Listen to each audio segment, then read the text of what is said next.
வசூல் ராஜா எம்பிபிஎஸ் படத்துல பார்த்தா ஒரு சீன்ல வந்து தயிரோட சர்க்கரை சேர்ந்து சாப்பிட்டா படிச்சதெல்லாம் ஞாபகம் இருக்கும் அப்படிங்கிற மாதிரி ஒரு சீன் வந்துச்சு. அது வந்து உண்மையா டாக்டர்? அது நம்பிக்கை தான். பட் ஜெனரலா தயிர் நிறைய சாப்பிட்டா தூக்கம் வராது. எக்ஸாம் ஹால் போய் வசூல் ராஜா தூங்காம இருந்தா சரிதான்.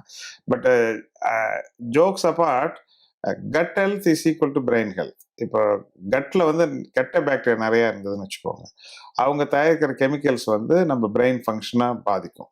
ஒரு என்னன்னே தெரியாம இனம் புரியாத ஒரு சோர்வு, இல்லை இன்னைக்கு ஏன் நம்ம சோகமா இருக்கிறோம்னு கூட சில பேர் தெரியாதான சோகமா இருப்பாங்க. நிறைய பேர் பிரெயின் ஃபாக்ன்றாங்க, அந்த ஒரு பனி மூட்டை மாதிரி மூளை தெளிவா இருக்காது. இந்த வாரம் நான் பார்த்த ஒரு பேஷண்ட் வந்து அந்த கட்டு பாக்டீரியா இம்ப்ரூவ் ஆன பிறகு என்னோட டிரைவிங் இம்ப்ரூவ் ஆயிடுச்சு பழைய லெவலுக்கு. என்னுடைய கட்டுக்கு ஹெல்த் நல்லா இல்லாதப்போ என்னோட டிரைவிங் கூட ரொம்ப பயந்து பயந்து ஓட்டிட்டு இருந்தேன். அந்த மோட்டார் ஸ்கில்ஸ், அப்போ பிரெயின் ஸ்கில்ஸ் இம்ப்ரூவ் ஆகினாக்கா ஒரு நாள் தயிர் சாப்பிட்டா பத்தாது. ரெகுலராக நம்ம தயிர் மட்டும் இல்லை, தூக்கம், ஸ்ட்ரெஸ்ஸை குறைக்கிறது, அதோட முக்கியம் டெய்லி படிக்கணும். எம்பிபிஎஸ்க்கு தினம் படிச்சுட்டு தயிரும் சாப்பிட்டுட்டு நல்லா தூங்கி எழுந்து போனாங்கனாக்கா அவங்க வந்து வசூல் ராஜா எம்பிபிஎஸ் இல்லாமல் ரியல் எம்பிபிஎஸ்ஸாவே மாறும்.